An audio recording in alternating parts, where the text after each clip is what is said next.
जब मन बिल्कुल शांत होता है और भीतर कोई आवाज धीरे धीरे उठती है तो वो अक्सर एक ही शब्द बन जाती है, राम। और अजीब बात यह है कि उस एक शब्द में जैसे पूरा आकाश समा जाता है, जैसे कोई अनदेखी शक्ति हृदय को हल्का कर देती है। ये हुई कल्पना नहीं बल्कि हजारों वर्षों की साधना परंपरा का अनुभव है। पुराने संत कहते थे कि नाम साधारण धुनी नहीं होता, नाम तो चेतना का द्वार होता है। और जब लोग कहते हैं कि एक राम नाम विष्णु के 1000 नाम के बराबर है, तो ये कोई अतिशयोक्ति नहीं बल्कि एक गहरा आध्यात्मिक संकेत है, जिसे समझने के लिए हमें शब्द से ज्यादा भाव को समझना पड़ता है। हमारे जीवन में अक्सर ऐसा होता है कि हम बहुत कुछ करते रहते हैं पर भीतर खालीपन बना रहता है। बाहर शोर, भीतर सन्नाटा। यही वो अवस्था है जहां नाम जप का अर्थ समझ में आता है। श्रीमद् भगवत गीता में भगवान कृष्ण अर्जुन से कहते हैं कि मन चंचल है, उसे साधना कठिन है, पर अभ्यास और वैराग्य से वो स्थिर हो सकता है। अब सोचिए, अभ्यास क्या है? वही बार बार स्मरण, वही जप। जब एक नाम को बार बार मन में दोहराया जाता है तो मन की बिखरी हुई धाराएं एक धारा बन जाती हैं। जैसे कई छोटी नदियां मिलकर गंगा बनती हैं, वैसे ही बिखरे विचार मिलकर ध्यान बन जाते हैं।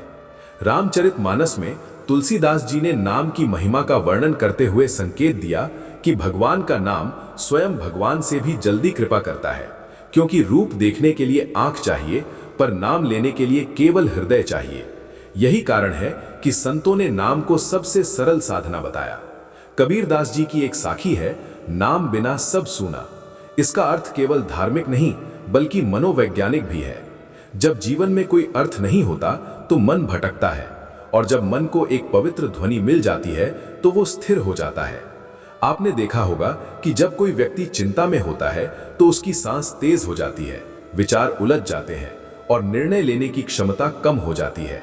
लेकिन वही व्यक्ति यदि कुछ देर शांत होकर किसी एक नाम का स्मरण करे तो धीरे धीरे सांस सामान्य होने लगती है, विचार साफ होने लगते हैं। ये केवल आध्यात्मिक अनुभव नहीं बल्कि मन की प्रकृति का नियम है। मन एक समय में एक ही केंद्र पर टिक सकता है, और जब वो केंद्र पवित्र हो तो मन भी पवित्र होने लगता है। यही कारण है कि संत सूरदास ने कहा था कि जिस हृदय में भगवान का नाम बस जाता है वहां दुख टिकता नहीं। अब प्रश्न उठता है कि आखिर एक राम नाम 1000 नामों के बराबर क्यों कहा गया? इसका उत्तर शब्दों में नहीं, भाव में छिपा है। राम केवल एक अक्षर नहीं बल्कि चेतना का बीज है। उपनिषदों में वर्णित है कि परम सत्य को समझने के लिए साधक को एक ध्वनि, एक मंत्र, एक संकेत दिया जाता है ताकि मन भटके नहीं। राम उसी प्रकार का बीज मंत्र माना गया है जो मन को सीधे केंद्र में ले आता है। जैसे किसी बड़े ताले को खोलने के लिए सही चाबी चाहिए होती है, वैसे ही चेतना के द्वार को खोलने के लिए सही नाम चाहिए होता है। जीवन के अनुभव बताते हैं कि जब व्यक्ति नाम जप को केवल धार्मिक कर्म समझता है तो उसे उतना फल नहीं मिलता, लेकिन जब वो इसे जीवन का सहारा बना लेता है तब चमत्कार होने लगते हैं। यहाँ चमत्कार का अर्थ अलौकिक घटना नहीं बल्कि मन का बदल जाना है।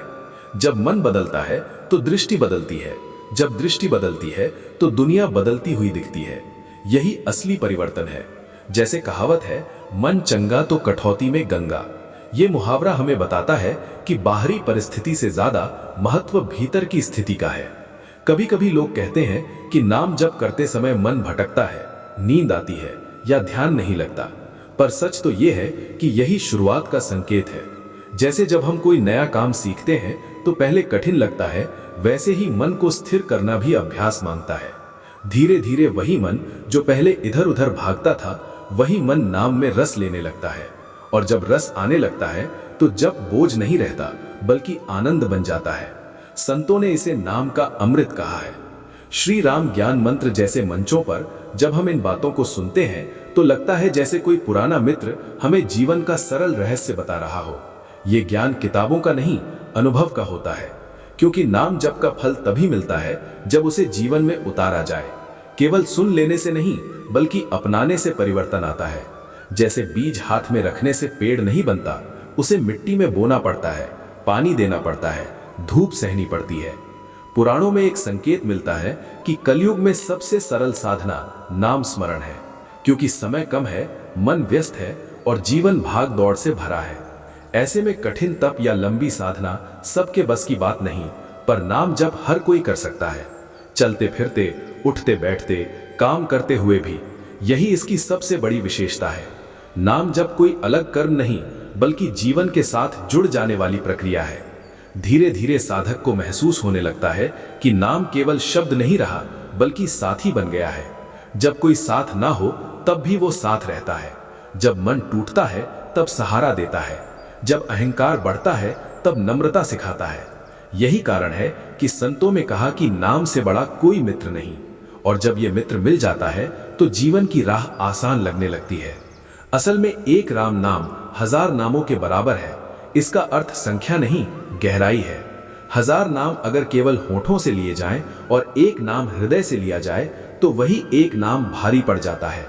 जैसे एक सच्चा शब्द 1000 झूठे शब्दों से अधिक प्रभावशाली होता है, वैसे ही एक सच्चा नाम 1000 औपचारिक नामों से अधिक शक्तिशाली होता है। यही आध्यात्मिक गणित है जो तर्क से नहीं, अनुभव से समझ आता है। जब व्यक्ति इस रहस्य को समझ लेता है तो उसका दृष्टिकोण बदल जाता है। वो नाम को बोझ नहीं, वरदान मानने लगता है। उसे महसूस होता है कि जीवन की उलझनों के बीच यही नाम उसका ध्रुव तारा है जो दिशा दिखाता रहता है। और तब उसे किसी प्रमाण की आवश्यकता नहीं रहती, क्योंकि अनुभव स्वयं प्रमाण बन जाता है। तो अगर कभी मन उदास हो, रास्ता धुंधला लगे या भीतर बेचैनी उठे, तो बस एक पल ठहरिए और धीरे से राम नाम लीजिए। शायद उसी क्षण आपको महसूस हो कि भीतर कोई दीपक जल उठा है। यही नाम का चमत्कार है, यही उसका रहस्य है और यही उसका आशीर्वाद है। यदि आपको ये विचार अपने दिल के करीब लगे तो श्री राम ज्ञान मंत्र परिवार का हिस्सा बनकर जुड़े रहिए। वीडियो को लाइक कीजिए, चैनल को सब्सक्राइब कीजिए, अपने विचार कमेंट में साझा कीजिए और इसे शेयर कीजिए ताकि ये संदेश और लोगों तक पहुंचे। बेल आइकन ऑन करना ना भूलें ताकि ऐसी ही आत्मीय और जीवन को छू लेने वाली बातें आप तक लगातार पहुंचती रहें।